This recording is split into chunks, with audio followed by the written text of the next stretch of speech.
So you want to get someone a book as a gift, but you don't really know where to start. Well, first let me say this. There's a difference between being a good gift giver and a thoughtful gift giver. You want your gift to be read and reread, cherished, and to become a part of their story, not just another piece of clutter that sits on a shelf or worse, gets regifted. So let me help you. In this video, I'm sharing my foolproof method for matching the perfect gift with the right person. This is the strategy that has always worked for me, and I want you to steal it. Truly, I want you to steal it. Not just because gift giving is my primary love language, but because I really believe we are all better people when we read and find ways to connect more deeply. And I don't say this lightly, but when you move from being a good gift giver to a thoughtful gift giver, you not only will strengthen your relationships, but that very act begins to transform how you move through the world. And I know that's a bold claim, but it's a bold claim that I stand by. In this video, we're going to take a look at why this strategy works and the 3 points of the strategy itself. But I also want to take it a little bit further, and I want to help you craft the perfect gifting experience, as well as take a look at some different personality profiles to see how this could work in real life, plus a ton of book recommendations along the way. And I'll make sure to put all the notes in the description below, as well as any links to any of the books that I mentioned. Now, before we get to the how-to, we gotta first talk about the why. What makes this strategy so effective? Well, it's built on one simple and powerful truth. Nothing beats personalization. A perfectly chosen book is so much more than just a gift. It's a message that says, I see you, I care about you, and I get you. In a world of algorithms that's constantly telling us what to buy, a hand-picked book from someone you trust just hits differently. This strategy is all about staying curious and becoming that type of person for your loved ones who sees past what's right in front of them and digs a little bit deeper,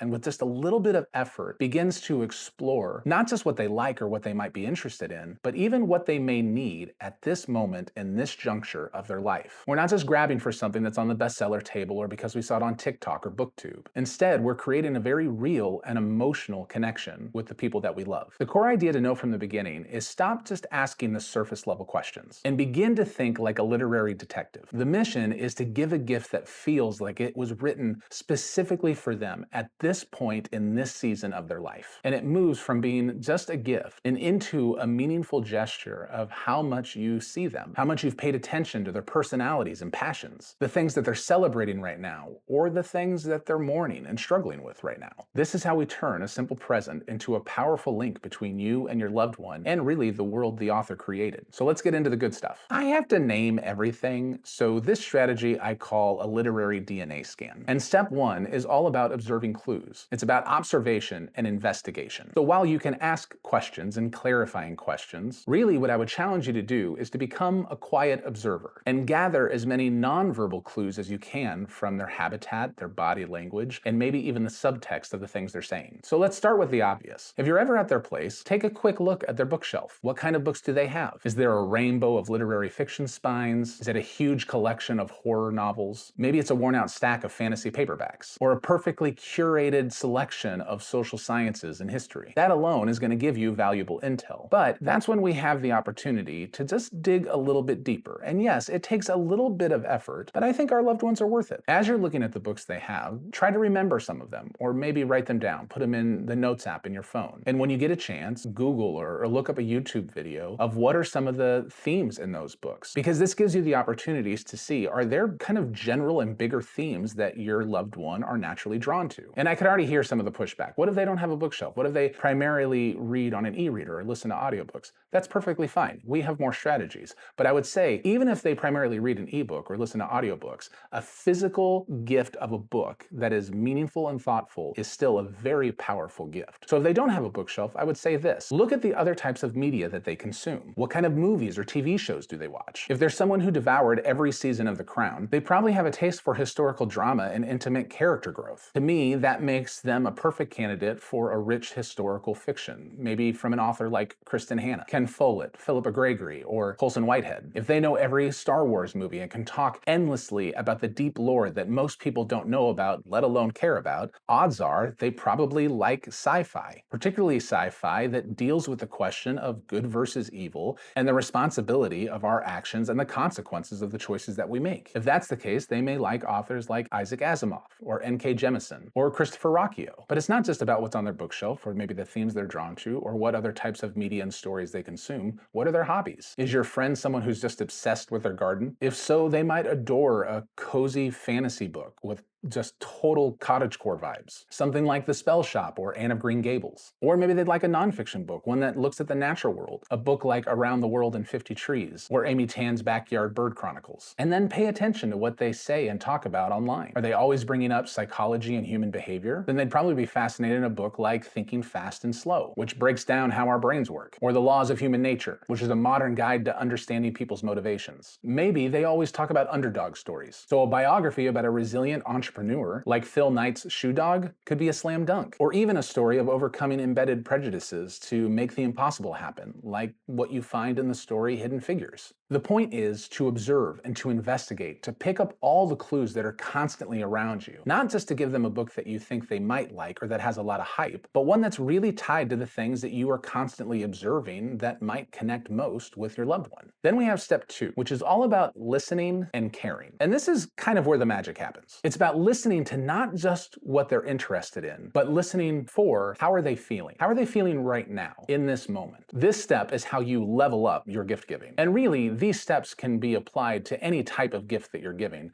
I just love to give book gifts because I do think book gifts have the opportunity to be some of the most personal and meaningful and connecting gifts that we give. When you become a literary detective and you can observe and investigate the things that they're interested in, but then you begin to listen and care for not just what they're interested in, but how they feel and what's going on in their life, your gift goes from a book they might like to a book they may actually need at this moment. Are they feeling completely overwhelmed and completely burnt out at work? This is where cozy fantasy really shines. Maybe a book like Legends and Lattes by Travis Baldree would be the perfect fit. A story about an orc who decides to hang up her battle axe and open up a coffee shop. It's essentially a warm beverage in a book. Know someone that's starting a new chapter in their life? Maybe they got laid off or have moved, or maybe they're just coming out of a tough spot. Then maybe what they could use is a story about renewal and self-discovery. I think of the book The Unlikely Pilgrimage of Harold Fry, about a man who unexpectedly decides to walk across the country and in the process changes his life. It's incredibly inspiring. Or on the nonfiction side, Atomic Habits by James Clear. There's just a lot of good, rich, practical advice throughout the book. And it could be a brilliant guide for anyone looking to build a better routine from the ground up as they're starting anew. But what about a loved one going through a hard time? Maybe it's a breakup or they've lost someone very dear to them. Oftentimes, we just want to try and cheer them up, and usually that doesn't go super well. So don't hit them with something trite and overwhelmingly cheerful. Instead, go for a book that acknowledges the darkness, but still gives a path to hope. For a fiction book, I immediately think of The Midnight Library, a beautiful novel about regret and second chances, and I think perfect for anyone kind of reevaluating their life after a dark season or loss. Or honestly, even The Lord of the Rings. I think sometimes, yes, it's an adventure, but the depth of humanity in that story can really be pretty profound and healing for any reader. For nonfiction, there's lots of different books, and depending on their personality or background or beliefs,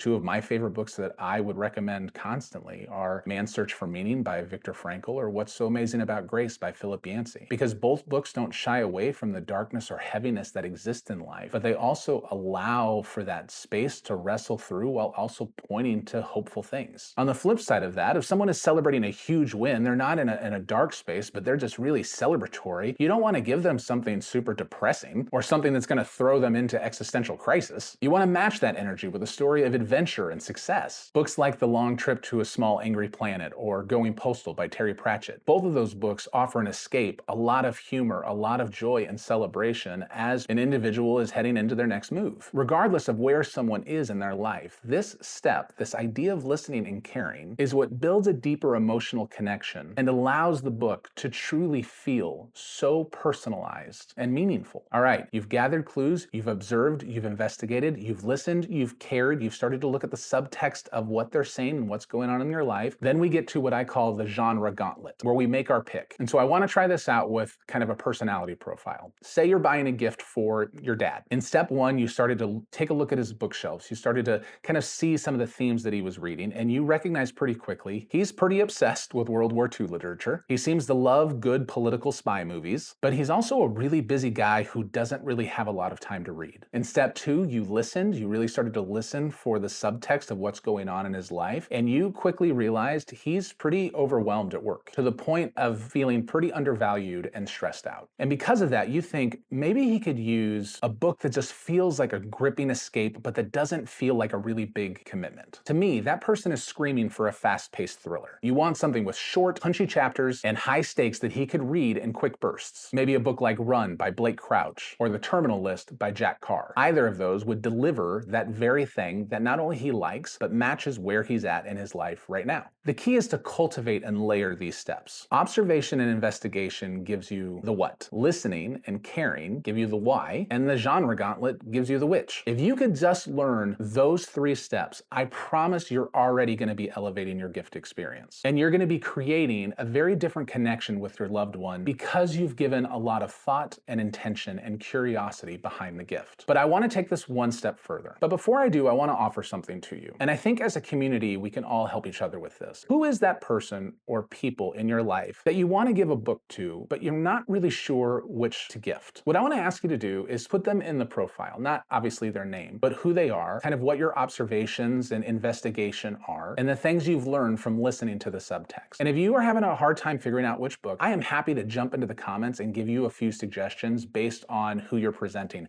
And I'm betting, because one thing I've learned about the community of book people that continue to engage with these videos is that y'all are great and y'all have so many good ideas. And I'm betting we can help each other out in a really meaningful way, which is exactly what community is supposed to do to begin with. All right, let's take this one step further and talk about crafting the perfect gift experience. Make no mistake, the book is the heart of the gift, but the presentation helps it become even more unforgettable. And because I like patterns and organization, there are also 3 components to this. The first is the art of the inscription. And this is without a doubt the most important step to elevating your gift. To the point that I would say, if you've watched this video and you're like, I don't like this strategy, I don't want to put in that much effort, and you only took away this one thing, you are already elevating your gift to a totally different level. And look, I get it. I'm not someone who likes to write in my books. I want them to be pristine. I want them to look like they could be in a museum. But I will also say this, my most cherished books are all the books that I have been gifted where someone has been thoughtful enough to write a message specifically for me in the book. This is also where you have the opportunity to connect the dots for them as to why you chose this book for them. It doesn't have to be a novel, just a few sentences explaining why. So instead of "To John, Happy Holidays from Jane," try something like this. "To John, I know you've been fascinated by stories of resilience lately, and I know how much you yourself have overcome. I hope this book inspires you as much as you have continued to inspire me. Happy Holidays, Jane." You see the difference? An inscription transforms a book from a mass-produced item into a unique keepsake. And I'm a big fan of letter writing and cards, but eventually, often those just get thrown away or lost. Whereas a book is often held for their entire life and is oftentimes passed down. I mean, think of how beautiful that is. That unique, meaningful keepsake can go from generation to generation. And it creates a long-lasting story that goes far beyond just this one moment in life. The second aspect of crafting the perfect gift experience is the presentation. How you wrap the book, how you present the book, adds a whole nother dimension of fun and thoughtfulness. For me, my go-to is just plain brown craft paper, usually with some twine, and because I'm extra and I'm okay with it, I also have a wax seal that I love to do. And sometimes I'll add stuff to the wax seal, like sprigs of lavender if I'm giving a book about like gardening or stories that take place in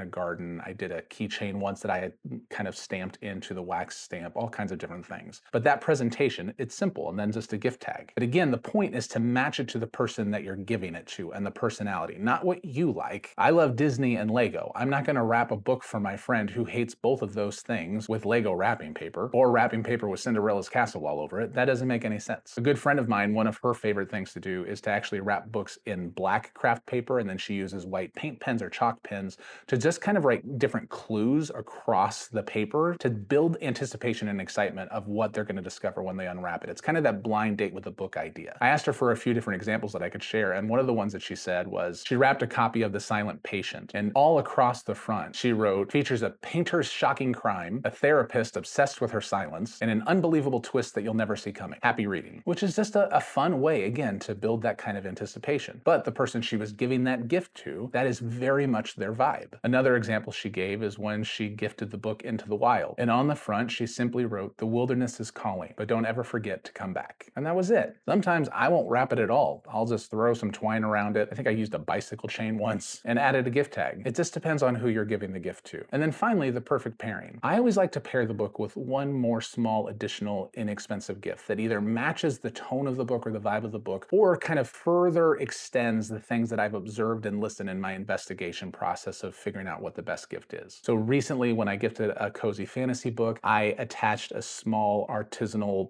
ground coffee sample. For a friend of mine who loves horror, but his wife hates big reading lamps at night, I got him a little book light. It could really be anything. For your friend that loves a beautiful historical epic, maybe it's a leather bookmark with some kind of imagery on that location. Maybe your kid is obsessed with Percy Jackson and you found a bookmark with the Greek alphabet. Around Christmas time, one of the best additional gifts that you could add, the perfect pairing, is always an ornament. Because nowadays you can find ornaments for anything. For your friend that loves Regency dramas, you can find an ornament for it. For your friend who loves Jurassic Park and dinosaurs, you could find an ornament for it. For your friend who doesn't read fiction but is obsessed with fishing, you can find an ornament for it. Those are just really easy ways to just elevate the gift a little bit more. And then not only are you giving them a thoughtful book gift with an inscription that they're going to remember, you're giving them an ornament that's tied to that if you got a black Sharpie, you could date it as well. So it's a complete and utter gift package that is not only going to be memorable, not only going to be elevated, but that I really believe they'll cherish. All right, before we finish up, I want us to go through some kind of case studies, some examples that we could sink our teeth into so we can kind of just get into the rhythm and practice this a little bit. And so that you can have some good examples to build off of when you're thinking about what book to gift and just this whole method and process, which again, I'm asking you, please steal it so that you can move from being a good gift giver to a thoughtful one.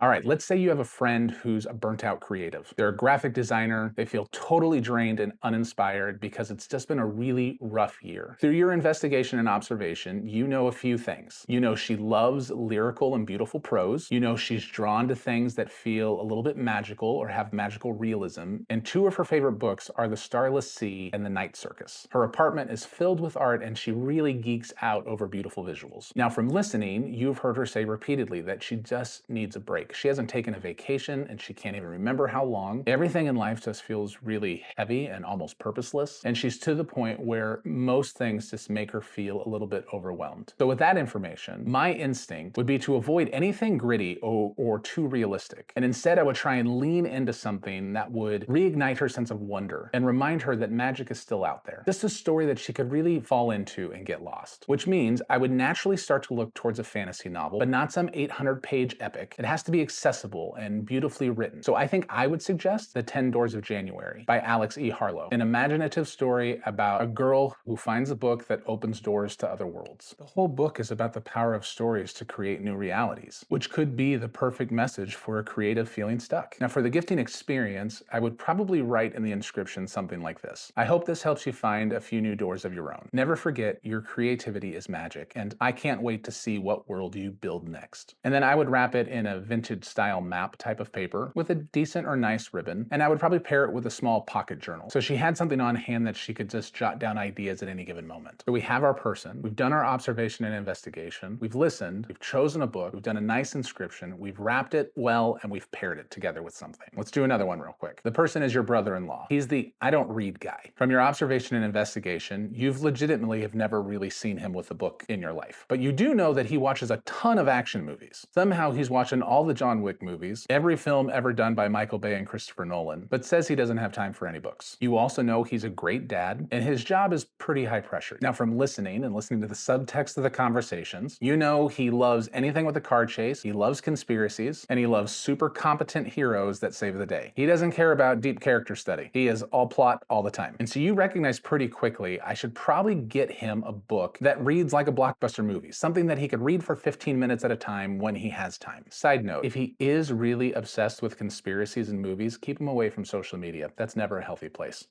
The more you know. So we've done our observation, we've done our listening, now we pick the book. And to me, this is all about high-octane thriller or mystery. I would specifically search for authors whose books just naturally read like a blockbuster movie. Maybe a book like The Gray Man. The hero is a legendary operative, the action is relentless, and the chapters are short and punchy. It's perfect. Or maybe even Red Rising, which is more sci-fi, about Darrow who's kind of working his way through a caste system to overthrow those in power. Now for the gifting experience, I think I would probably say something like this in the inscription. I know you're a busy guy, and I know no matter what, you're always going to make time for your family and for the things you're responsible for. But sometimes it's good to just escape. I wouldn't bother wrapping it. I'd just probably put a bow and attach maybe a gift card to his favorite coffee shop. All right, let's do one last one. Maybe it's your best friend. From your observation and investigation, you know that she's a hopeless romantic. She lives for period dramas with a strong female protagonist. She's currently rewatching Bridgerton for like the 7th time. She never drinks coffee, but loves hot tea and cider. And she's mildly obsessed with England. From listening to the subtext of what's going on in her life right now, you know that work has been pretty good. But she keeps hinting at the fact that she's been feeling a bit lonely lately, that she's just kind of felt isolated. And so maybe she could use a story that has a warm sense of community and just a touch of romance. So I would probably lean towards a historical romance or a cozy fantasy that has some romance vibes, like the book The Very Secret Society of Irregular Witches. Perfect mix of magic, found family, and a heartwarming story. For a more grounded or historical feel, I would definitely go with a book by like Philippa Gregory or Sarah Waters, who are both known for creating just compelling female leads. Now for the gifting experience, I would probably choose a wrapping paper that had a more natural feel, maybe had some embedded florals, and I would pair it with a mushroom-shaped tea steeper. And for the inscription, I would probably write something like this: "To a friend who feels like home, I hope this book meets you where you are, reminds you how deeply you matter, and how wonderfully irreplaceable you are." But there's another opportunity with this friend, and this is what I hope that you will discover with this method, because this method really isn't just about giving a good gift and being a thoughtful gift giver. It's about becoming a more thoughtful person. When we have a friend or a loved one who communicates some very deep things to us that maybe we don't always know what to do with, it gives us the opportunity to meet them in that space. So for our friend who might be feeling a bit lonely, we've just given this wonderful gift that she's going to cherish. Maybe take it one step further and say something like, "And you know what else? I actually bought this book for myself as well, and I was hoping we could do this as a buddy read together." Or maybe even further, "I bought this book for the two of us and all of our friends, and we've all decided let's meet every week over the next 2 months just to talk about what chapter we made, have some drinks, have a laugh, so that we make sure that we have time that we get to spend with one another." These are the opportunities that start to arise when we can move past the obligation of gift giving and begin to embrace the reality that gift giving is a cherished opportunity to connect more deeply with the people that we care about. This strategy really is about so much more than just giving a good gift. It's about showing the people in your life that you care enough about them to pay attention, that you listen, that you get them on a deeper level, that you see the season of life that they are in. Truly, I believe that choosing a book for someone is at its heart an act of knowing them, understanding their tastes, respecting their time, and honoring their headspace. With just a little bit of effort, by becoming a literary detective, you can turn a simple book into one of the most personal and meaningful gifts they will ever receive. You have the opportunity to help them escape when they need to